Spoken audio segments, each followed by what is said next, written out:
The governor of Florida is experiencing a real-time meltdown. By now, everyone's heard about Florida's housing troubles. Prices exploded in 2022, fueling bidding wars and making headlines nationwide. But somewhere in 2024, the mood shifted. And what we're seeing now isn't just a correction. Florida's condo market is imploding in real time. This isn't mild softness. In many places, the scale of decline is already matching 2008, and the momentum suggests it could get worse. Behind the sanitized headlines lies a story shattering as you read this. And it begins with Governor DeSantis watching his economic miracle crumble into a political nightmare nobody saw coming. Here's the truth. Nobody's reporting properly. Take Punta Gorda. According to official data, the typical condo has dropped 26% since peaking in August 2022. That's a staggering decline, nearly matching the national collapse of 2008, percentage-wise, but people dismiss this, saying, well, prices are still higher than before 2020. Technically true, completely misleading. First, look at the pace. In just the past year alone, condo values in Florida fell by almost 15%. If that pace continues, prices officially will sink below pre-2020 levels within 18 months. But that's only scratching the surface because there's overwhelming evidence that the collapse is already deeper than charts show. The specific examples tell the real story. Many condos sitting unsold with major cuts are still on the market today, months later. Same properties, no movement, nothing selling. Take one neighborhood as proof. A condo once valued at $711,000. By last summer, one down the street was listed for $450,000. Even at that price, no buyers. Now, the estimate has slipped to $430,000. That's a 40% collapse from peak. And the real value might be lower because nothing here actually moves. These condos aren't trading. They're sitting, being pulled, or stuck in limbo. Clear evidence that the official data isn't capturing how deep this implosion truly goes. The few condos actually selling prove how severe the damage is. One absolutely absurd case, a standard 2-bedroom, 2-bath 1980s condo. Nothing special. Back in 2002, it sold for $122,000. Over the years, value bounced around. By early 2022, it was valued at roughly $320,000. Just weeks ago, sold for $127,000. That's a 58% collapse from peak. Basically selling for the same price it fetched nearly 25 years ago. A quarter century wiped out in one sale. And this isn't cherry picking. Head to Punta Gorda on any listing site. Filter to sell in the last 3 months, condos only. See for yourself. The few condos showing sales truly showcase the damage. Multiple examples exist. One unit just sold for $180,000 after being valued at nearly $400,000 in early 2023. That's a real 55% decrease. Before that listed at $342,000 in April, showcasing that sellers are still under the impression these declines aren't real. It took 3 massive price cuts to move, ultimately falling 35%. Now let's zoom out because Punta Gorda isn't alone. Condo prices are falling in 92% of Florida's tract markets. 92%, that's not a correction. That's a systematic implosion. The biggest year-over-year declines, Punta Gorda led at 11.4%, Northport at 8.9%, Tampa at 7.9%. Even Miami saw condo values dip 3.4%. Meanwhile, single-family homes are holding slightly better, but prices are still falling in 66% of tract markets. Punta Gorda again leads single-family declines at 7.3%. Cape Coral, Northport, and Naples are all posting modest reductions. This isn't an isolated weakness. This is widespread deterioration across the entire state. And here's what should terrify you. In April 2025, Florida had 224,921 homes for sale, up 18.5% year over year. Inventory for single-family homes sat at 5.6 months supply. Condos 10 months supply. Anything over 6 months favors buyers. 10 months, that's a buyer's market screaming distress. In June, condo inventory hit 10.1 months supply.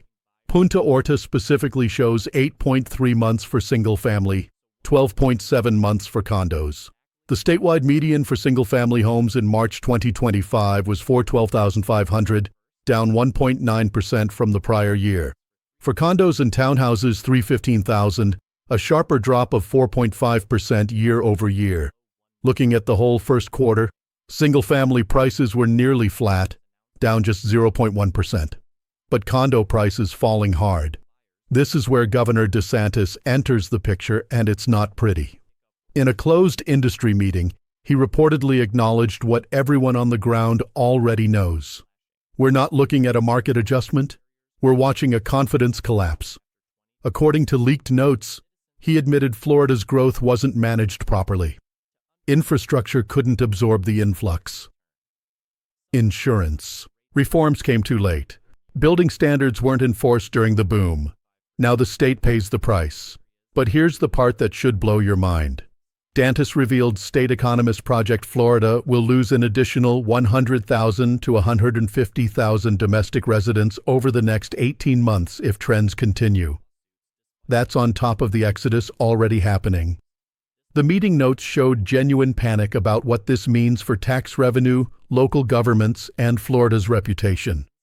One attendee reported him saying, "If we don't fix insurance and HOA issues in the next 12 months, we're looking at a decade-long recovery." Publicly, he's blaming everything except his own policies. Federal interference, out-of-state insurers, market forces beyond control. But privately, he knows the truth. The paradise he marketed to the nation is imploding, and there's no quick fix. Following the Champlain Tower South collapse in June 2021 that killed 98 people, Florida passed sweeping reforms. Senate Bill 4D requires structural inspections and massive reserve funding for older buildings by the end of 2024. Well-intentioned, absolutely catastrophic for owners. Also absolutely. HOA fees jumped 17.2% in Tampa, 16.7% in Orlando, 16.2% in Fort Lauderdale. But older condos, special assessments of $50,000, $80,000, or even $100,000 per unit are due immediately. At Orlando's Regency Gardens, residents faced $22,000 assessments, while monthly fees nearly tripled overnight. One Miami Beach owner saw fees jump from $400 to $1,200 monthly, plus $75,000 in special assessments. This affects nearly 1 million condo owners statewide. And don't forget CDD fees, Community Development District charges in new subdivisions.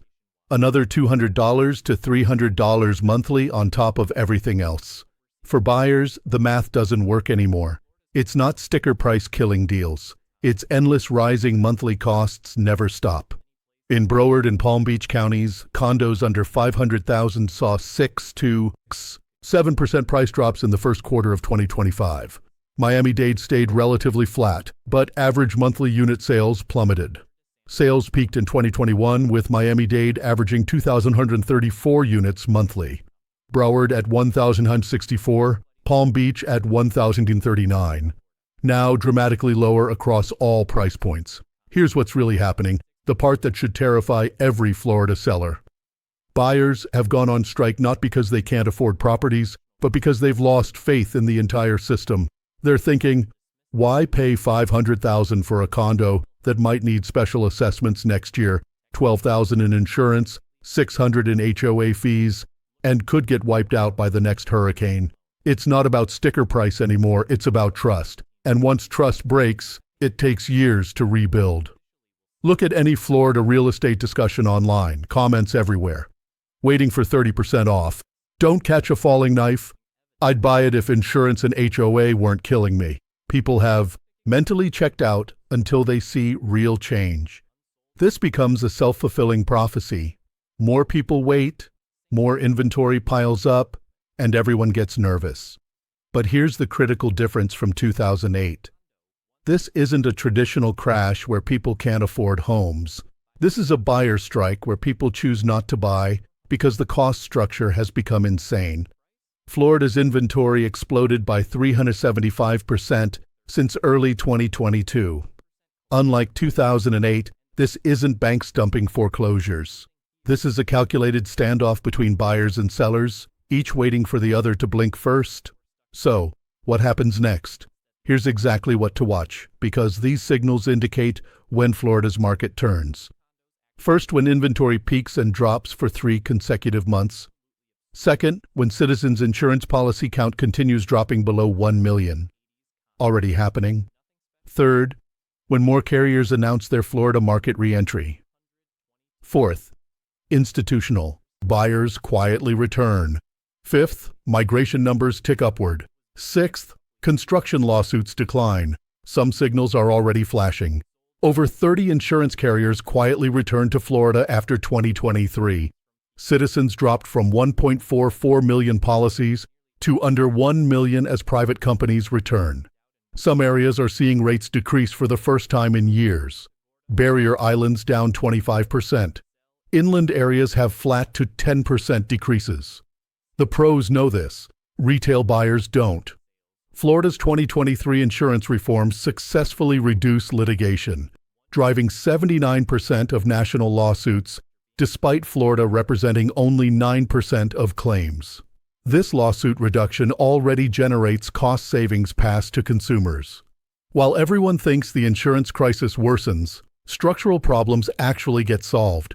Smart money sees this, the public doesn't. Here's the bottom line, and this matters whether you own, plan to buy, or just watch from the sidelines. If you dig into forums or social platforms, you'll find countless first-hand accounts of people losing massive money on Florida condos. One Canadian claims it took nearly a year and 3 faltering offers to sell for $175,000 loss, saying the market's in complete freefall. Biggest concern, nobody realizes it yet. Sellers either pull listings, refuse to accept new price levels, or let them linger, hoping for turnarounds. Truth is, many instances would require massive cuts to make any move. This is why many believe damage isn't captured by price data. It's actually worse for the Southwest Florida condo market. It is very possible right now that we have 50% declines in spots, putting us on par with 2008. Let me know what you're seeing on the ground, whether it's price cuts, slower sales, or unexpected trends. Hit subscribe because the next 6 months separate people who saw this coming from those who got blindsided.